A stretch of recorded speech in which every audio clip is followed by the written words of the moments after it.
Excellent. We are back to our program, and I would like to invite our next speaker, my colleague Christopher Maneur, who is the startup evangelist, startup advocate at Microsoft. And his talk it looks like extremely interesting, how to use AI to protect oceans. And I will not take any further of your time. Please, Christopher, can you also briefly introduce yourself, and let's take away your talk. Thank you, Dimitri. Hi, everybody. As you said, I'm a cloud advocate at Microsoft, focusing on startups and IoT. And today I will share my screen so you will see my slides. I will tell you a bit more about one of the projects I'm working on since more than a year now, which is a project with an NGO called Surfrider about protecting the ocean. So I'm a developer by day, but in the night and on the weekend, I'm also a scuba diver and a scuba diving instructor. And I'm diving for more than 20 years now. And through the years, I've been an unfortunate witness of marine pollution and especially plastic pollution. Here you see a video of a beach. Obviously, you can spot the trash here, but we also have huge issues with microplastics, which is very, very small plastics, like 1 millimeter on size average, and even lower than that are almost impossible to catch. And as I said, more than 1 year ago, I met Antoine, which is a project manager at Surfrider NGO, doing a hackathon, and we start working on his problem, which was to track down marine pollution to try to remove it before it reaches the ocean. So it's working for Surfrider. If you don't know Surfrider, it's a worldwide NGO created by a group of surfers that at the beginning just wanted to protect their soft spot. That's it. And then they ended up growing as an organization and focusing on several things, including plastic pollution in the oceans. Surfrider is a huge organization, and they have hundreds of thousands of volunteers all around the world. And one of their biggest actions is they are organizing trash collection days, where basically you get a meeting at somewhere on some beach or some rivers, and they collect trashes. That's it. And we thought we can use all these volunteers to do something and actually to track from where this pollution come from. And you will be surprised to learn that if you see a trash in the ocean or on a beach, it probably comes from hundreds of kilometers apart. Most of the marine plastic pollution actually come from the rivers. So, for example, here I'm based in Paris, in France, which is almost in the center of France, and we have a big river across the city, the Seine River. And if I trash something in there, it will end up in the Brittany coastline. And actually, we estimate that 80% of the marine plastic pollution actually came from rivers. So if we can map where the pollution is created onto these rivers, we may have a great solution to actually remove most of the plastic pollution within the ocean themselves. Because as I said, when the pollution reaches the ocean, is almost impossible to catch because the ocean is so huge in so many areas. So Antoine at Surfrider started a data collection process, but a very manual one. He's, as you can see here, he's started to do some kayaking onto the rivers and collecting trash along the way. And he started to collect data about where he collected this trash. And his first iteration was simply pen and paper. So he has a GPS in one hand and pen and paper on the other hand, and tracking GPS coordinates of what kind of trash he witnessed when he was doing kayaking. As you can understand, we cannot scale this very, very easily. And obviously, pen and paper when you're on a boat is probably not the best way to collect accurate data. So he started to do another thing.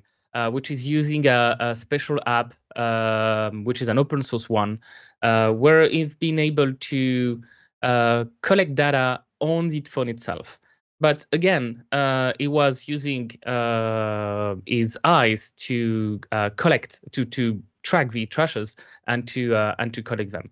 And we use this in the scientific world many times. It's called the observer pattern, and it's a human observer that collect data around specific mammals or specific bird or whatever. And he was using this technique to collect data about trashes.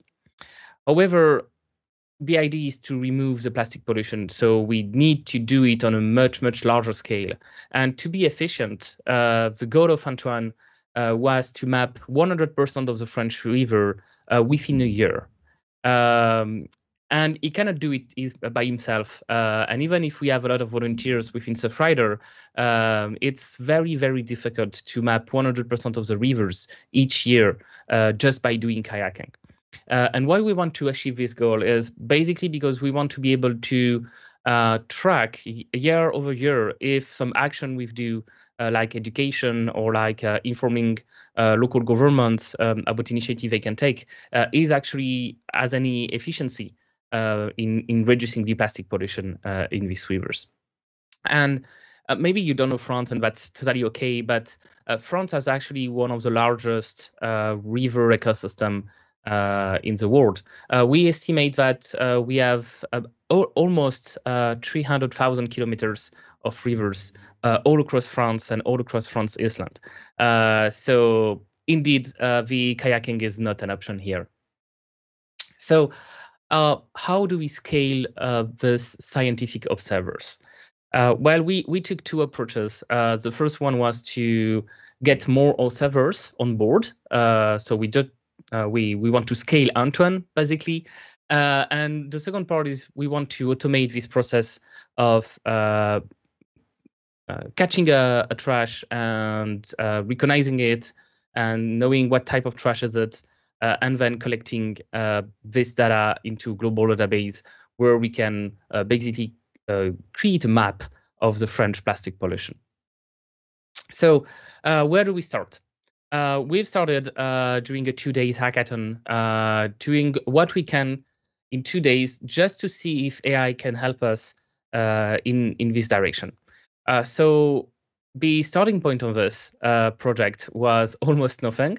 We have around 300 unlabeled images. So it's basically some images Antoine took, but we didn't know if in these images if there is trash or not, and where is this specific trash. So we had to label them to be able to use an AI model and to train them this AI model with these images.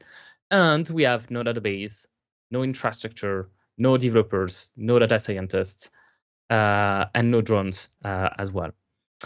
So how do we start? Chris, sorry, yep. Chris.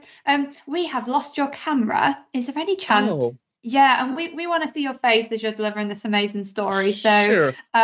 Is it just maybe turn it on and off again is always a win, isn't it? Yeah. Let's try this again. And I see me. Oh yeah, fabulous! You're back. You're back. Great. We can see you. All right. Sorry to interrupt. No, that's okay. Thank you, Amy. So yeah, we started with, as I said, we started with nothing.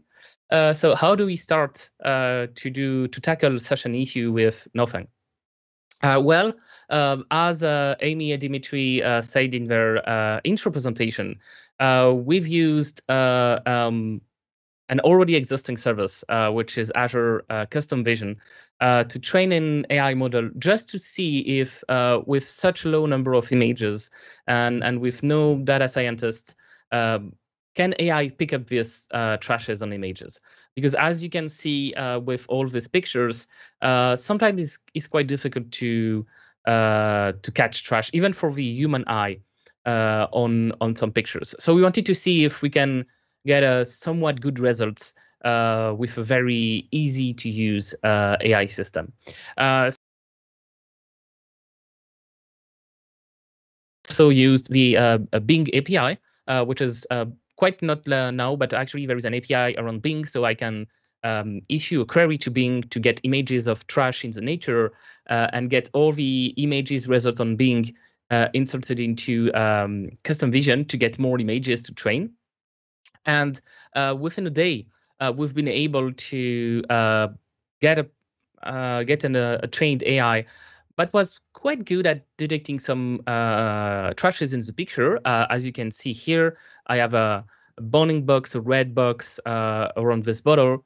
So I've been able to track this trash, but we don't just want to track a of items. And actually, it's also something you can do with custom vision, because you can detect multiple objects into one picture. And as you can see, the result was pretty good to count the number of bottles. Obviously, some bottles are not counted in this model, but hey, it's less than 1 day of work, and within 1 day of work, we've been able to get to these results. So custom vision is great product if you want to detect something onto images, and if you have a very low number of images for your training data set, it's really easy to get started and to see if AI can help in your specific problem. So after that, we also started to create a global database where basically all the different images and all the different trash information came up into the same database. So it's work in parallel, is not yet connected to the AI, but again, with a bunch of data analysts within these 2 days hackathons, we've been able to track 25K trashes across the major rivers in France. So we knew after these 2 days, we knew that we can do something, but we need to go a step beyond this proof of concept. So next step is to scale. We've tested this project with very few images, which relates to about 50 kilometers of riverbank. How do we scale it to a much larger audience and to finally reach our goal to map all the French rivers? First, this is the real images we got, and this is what we want to detect in these images.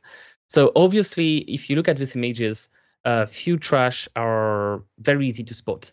Like here, this piece of fabric is obviously easy to spot for the human eye, and here there may be something here as well.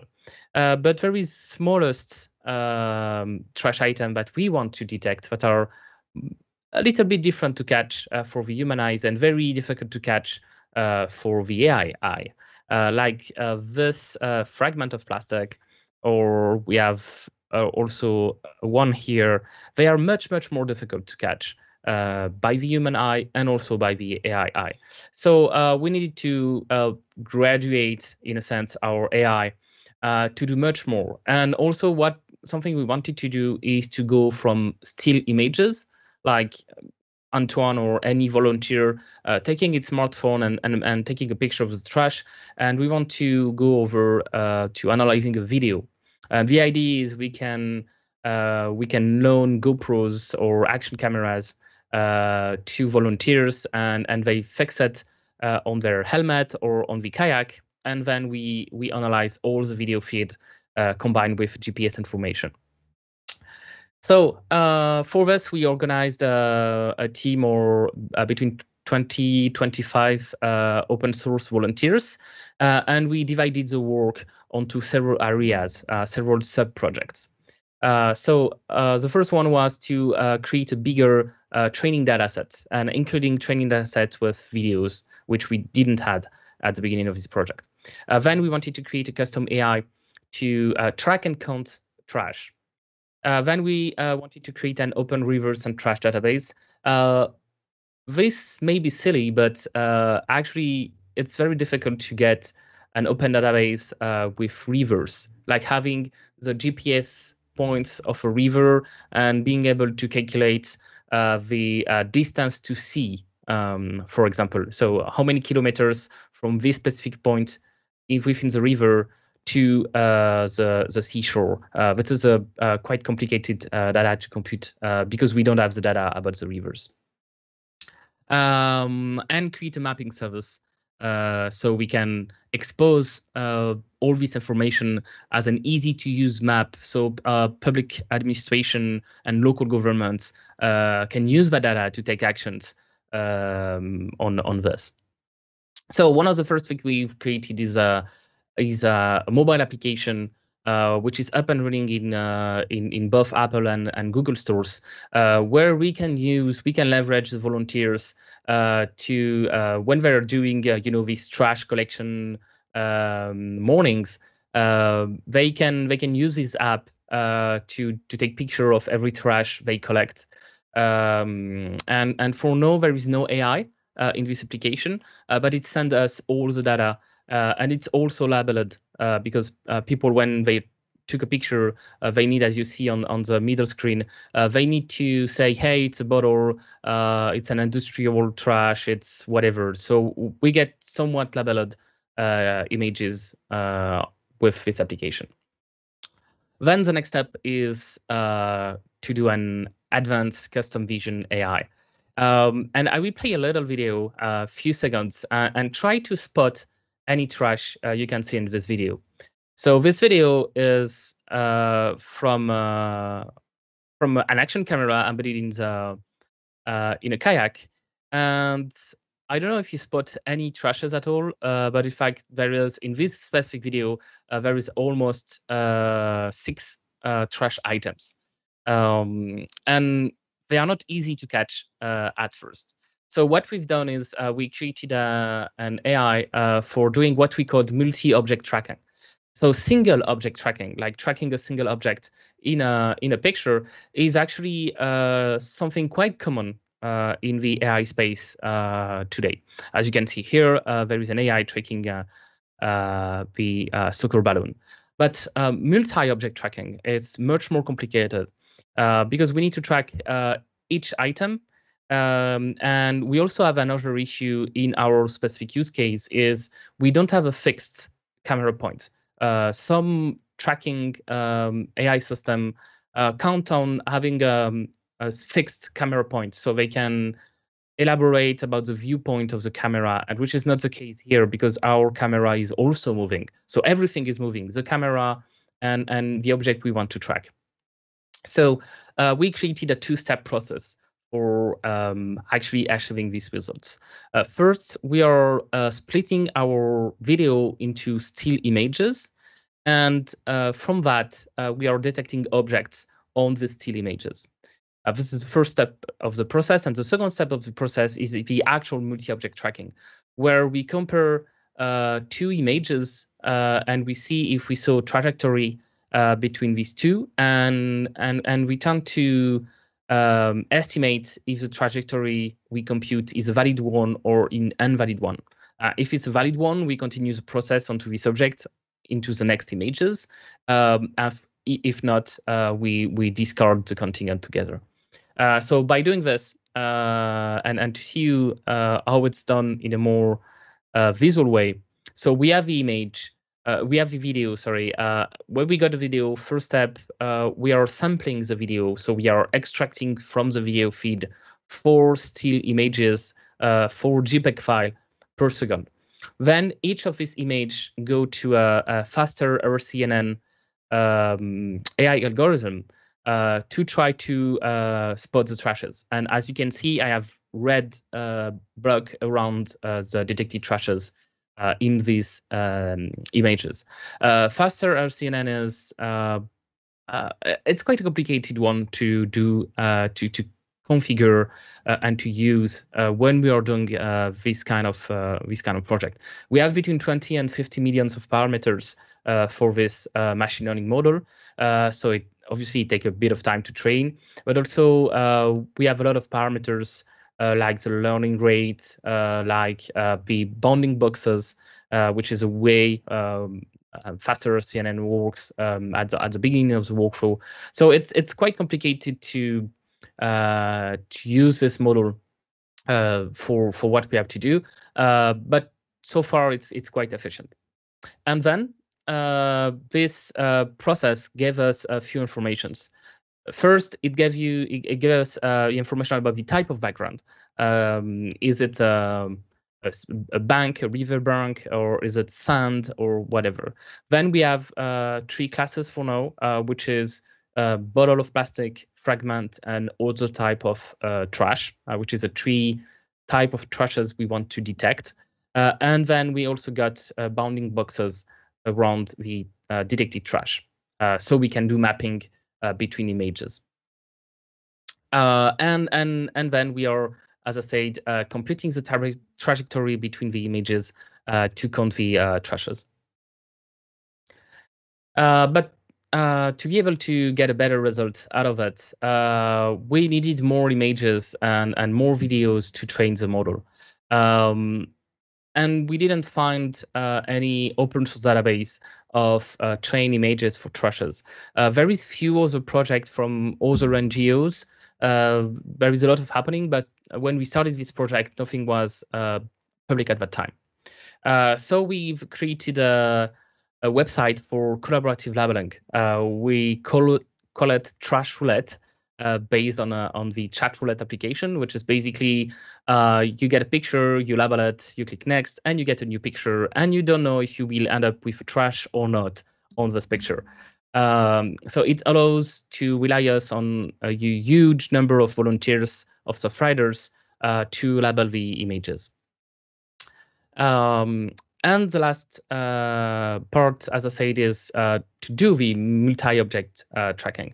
And in fact, this is an almost unsolved issue in computer vision when we look at the specific issue we have in our scenario, which again, it's having moving objects and also a moving camera and not a still background, which is also something that rules out a number of existing algorithms for doing multi-object tracking on video.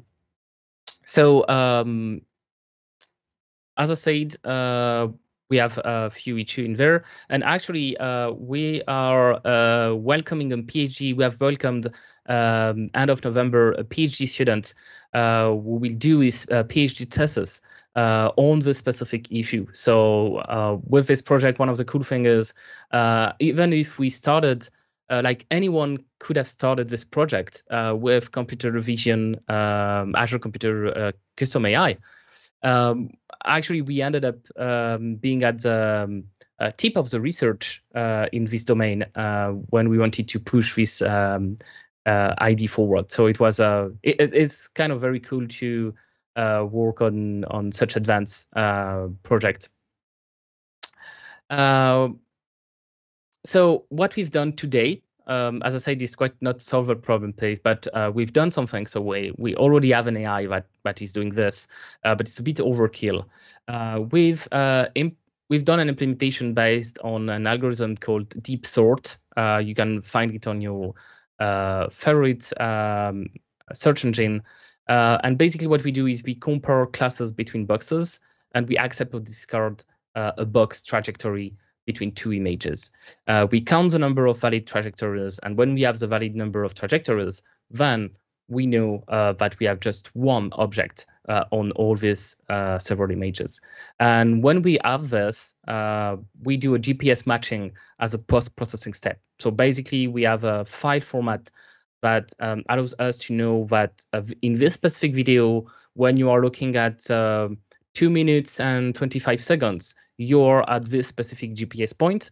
And then we look at in this specific time, do we have a valid trajectory? If yes, then we add a trash in this specific GPS position in our global trash database. So I wanted to show you an end result. So what's the AI is actually producing. So this video is, again, a video of one of the kayaking sessions we've done. And you will see at the top screen, top left of the screen, the number of trash we detect. And also you will see bounding boxes. So let's roll the video. So some trash are detected. And if you pay attention to the video, you will see some jitter within the bounding boxes. So sometimes we detect the trash and we not detect it for a few seconds and we detect it again. Like the bottle on the right is what is happening right now. But because we are measuring this trajectory over sufficient long period of time, we've been able not to count double this bottle. So this is where we are right now. It's already great, and we need more, as I said, more data. So Trash Roulette and the mobile app will help us collect more data for doing this. But we need something less overkill. It's quite overkill because we are tracking objects, but we just want to count them. So we are actually using a lot of power and a lot of AI for doing something we don't really need. So we have some ideas to be able to just do the collection phase and not the tracking phase. And it's what the ongoing PhD thesis is all about. And what we want to do also, and this is where I have a lot of work myself, is to create a kind of Surfrider box, which is an embedded box with camera, with a battery, etc. You just can put it on the kayak or on some boats that are like commercial boats that are going onto rivers. And do the inference, so executing this AI model at the edge and just sending the information about trash GPS data and not sending all the videos, because it's a huge issue to, if you shoot in 4K 2 hours of kayak session, you will end up sending a huge chunk of video into Azure, into the cloud to process it, which we want to minimize if we can in the future. If you want to follow the project, the best place is on GitHub, and we will start early next year to create a more welcoming place, because there is a lot of things to do. And even if you're starting on AI, if you want to volunteer for this project, we have things for you. So check out this organization with all the different projects. And if you want to see the project, we have a website, plasticorigins.eu. And if we have access to the slides, you can also find them on my website. With that, thank you very much for listening. Fantastic. Thank you so much, Chris. What a great story. Goodness me. We do actually have a couple of questions, and I have a variety of questions. We've got just a couple of minutes before we introduce our next speaker. So Chris, if I can ask you afterwards if you can head into the chat for a few minutes and answer any questions we don't get to, that would be fabulous. So the question was, I wonder how you deal with different focal values for the action cameras. So does object detection work well on different cameras? Did you do any testing around hardware? So we started to do some testing, but right now we've limited to 2 types of cameras. So basically 2 types of focals. But it's definitely something we need to think about. The way we are pre-processing the data should help us in this. But when we will scale it to, like, basically anyone can use any action camera, or also we have an issue about the Surfrider box. We are starting to evaluate the type of cameras we want to embed in this box. And it's definitely something that we need to look into. So interesting. I guess a follow-up question for that is, you're almost, you covered a lot of the AI parts, right? But what makes this truly work as a project is that full end-to-end. Have you got a lot of different skill sets on your project team? Oh yeah, we have students working on this project. So people who are just getting into programming, they help us build the Trash Roulette website. We have database experts because we need to scale to dozens of millions of trash items, and doing geospatial queries on top of it. We have a few PhDs in computer vision to help us on this, and we have We are two architects. I'm specialized in IoT and mobile development of iWeb on the mobile development side of things. We have one community leader that try to get all this volunteering task force to advance. So yeah, definitely a lot of different type of people and type of skill sets. Good stuff. So yeah, anyone watching who's looking to get into the AI space, software engineer, AI researcher, there are so many different roles that you can take advantage of. Thank you so much, Chris, for joining us. What a great story. If I can ask you to share any links with us, and we will pop them on our resources page for everyone, as well as, yeah, if you could pop into the chat and just see if people are asking questions. But thank you so much for your time. Welcome. And I will pop on the chat right now. Fantastic.